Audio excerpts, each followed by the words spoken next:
El 4 de junio del 2005, apenas a 5 días de su primer incidente con los paparazzi, Lindsay se topó de frente con un problema más grave.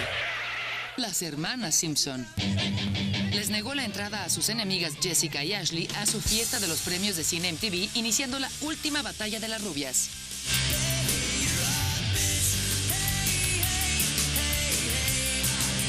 The Simpson sisters / Lohan beef is rooted in the foundation of really cheesy Hollywood guys. Supposedly, Ashley Simpson had been smooching with Wilmer Valderrama, who Lindsay Lohan, of course, just had a very public breakup with.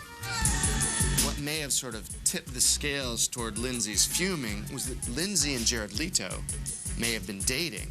And yet, right before the show, Jared had been trying to get Jessica's number on the slide. Jessica and Ashley show up to Lindsay's party at the Standard. Lindsay sees like a table being cleared for them. They're like, no Simpsons.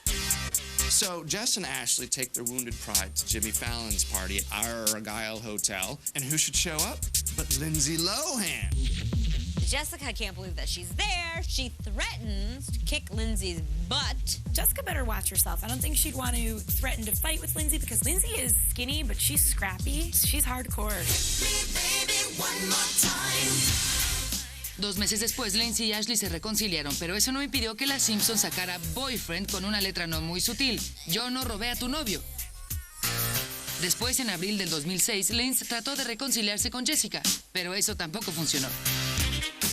Lindsay sent a bottle of champagne over to Jessica's table at the LA club Dime. Apparently, Jessica didn't thank her, and Lindsay was very upset over that.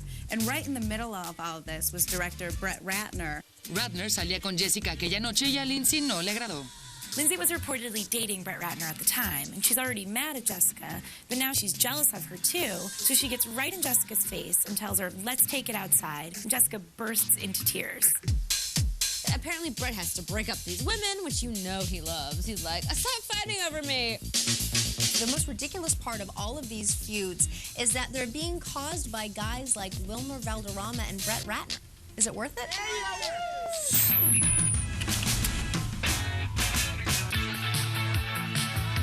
Unas semanas después del disgusto con las hermanas Simpson, Lindsay hizo otro épico berrinche. El 19 de junio del 2005 cruzó pataleando el lobby del teatro El Capitán de Los Ángeles, sumamente enojada por Herbie, Fully Loaded.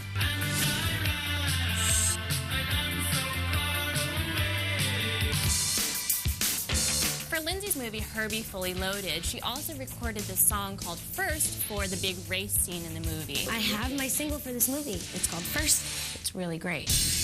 It wasn't until the premiere that Lindsay realized her song wasn't being played during the race scene like it was supposed to be. They put her song first at the very end of the closing credit sequence. Lindsay was livid. She storms out. She starts yelling and screaming in the lobby. I'm pissed off. You are the star of this film. Everyone's here to watch you. This is the premiere. You don't jump up and run out and like stomp and, no one's paying attention to my song.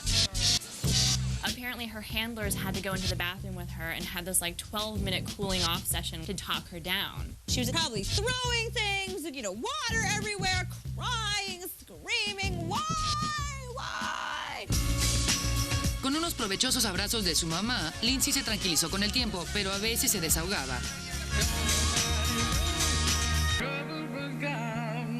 After the movie, Lindsay was signing autographs for fans, and she actually explained what happened. She said, quote, I was like, whoa, because no one stays for the closing credits.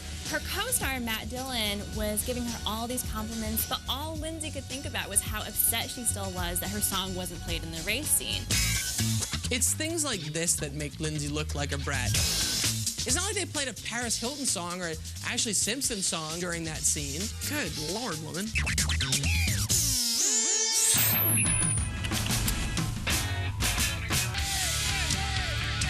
La mayoría de la gente desahoga sus dramas familiares con un profesional. Pero Lindsay prefiere el acercamiento público. El 30 de septiembre del 2005 publicó Confessions of a Broken Heart, una cándida obra sobre su padre encarcelado.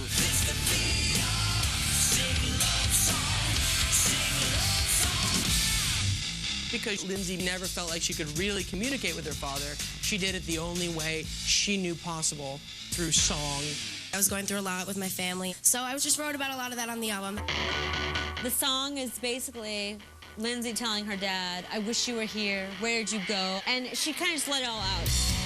The lyrics of Lindsay's song were very, very open, but then the video took it one step further. Man, it really showed everything that had gone on. People were really like, wow, that's what Lindsay went through? That's really sad. For the video, her younger sister, Allie, actually played a young version of Lindsay and acted out all these scenes of the family's relationship. She's willing to put it out there, just really raw. And so then it's shocking that she's constantly turning around being like, stay away, why are you invading me?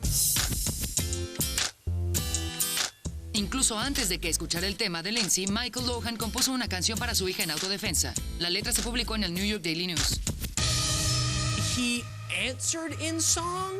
That's like watching the Von Trapps fight, except so far from it. She's really profoundly messed up.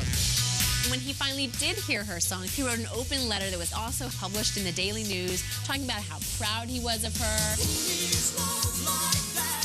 Maybe he could have written to her, Lindsay, I'm sorry I left you to grow up without a father. That might have been a better letter than, wow, what a great heart you have.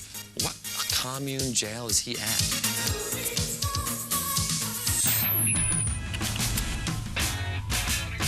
Lección número 1 de los famosos. La candidez no siempre es algo bueno. Lindsay descubrió eso a la mala cuando se sinceró en una impactante entrevista para la edición de febrero del 2006 de Vanity Fair.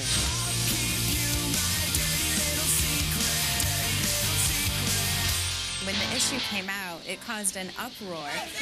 Everyone was talking about it. Major news networks were talking about it. I'm an open book, and I'm aware that my life is going to be out there, and it's flattering that people are that interested in me. There were many things in Lindsay's Vanity Fair interview that were incredibly shocking, but probably the most talked about was when she said, I was making myself sick, which everybody interpreted as her admission to having bulimia. Before this point, people had been speculating about her weight, saying that she had an eating disorder. She always denied it. In the interview, she said that right before she did SNL, Lorne Michaels and Tina Fey sat her down, had a come-to-Jesus talk with her, and told her, you really need to start taking better care of yourself. And she said, I started bawling. I knew I had a problem, and I couldn't admit it. When she saw the episode, she was like, oh, my arms, I didn't have any arms, it was disgusting. Lindsay also confessed that she was using drugs a little. It was a little bit of a half-assed confession. Yes, she admitted it, but just saying like a little. A menos de una semana de haberse publicado, Lindsay la emprendió contra Vanity Fair alegando que había sido mal interpretada. She told teen people that her words had been misconstrued. She didn't really mean that she was bulimic by saying, I was making myself sick. She confesses to everything this side of the Lindbergh baby murder. Then she goes to Teen People and she was like, crossies. And of course, that doesn't really work. Vanity Fair stood by their story and said, you know what, we have a tape of the interview. Do you want to hear it?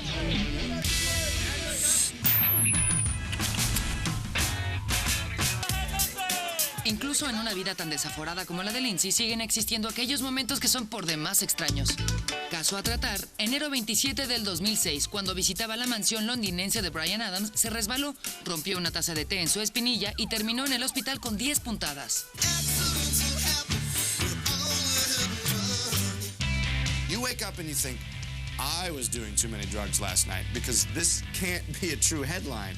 How do these worlds come together? People were like, do they mean Ryan Adams or Bryan Adams? Bryan Adams? Really? Summer of '69 Bryan Adams? Where did you meet Bryan Adams? You know, that's weird. The thing that made the accident even crazier was her mom's elaborately detailed explanation of what happened. It was like Lindsay and her friends were making breakfast with eggs and everything, and then she had just come out of the shower. She was still a little bit wet. She had lotion on. She's walking up the stairs with tea, and she slipped and fell, and the tea cup broke and hit her shin and cut her, and it was an accident. The fact that she's so like, oh, it was an accident, makes you like, okay, clearly it's not an accident.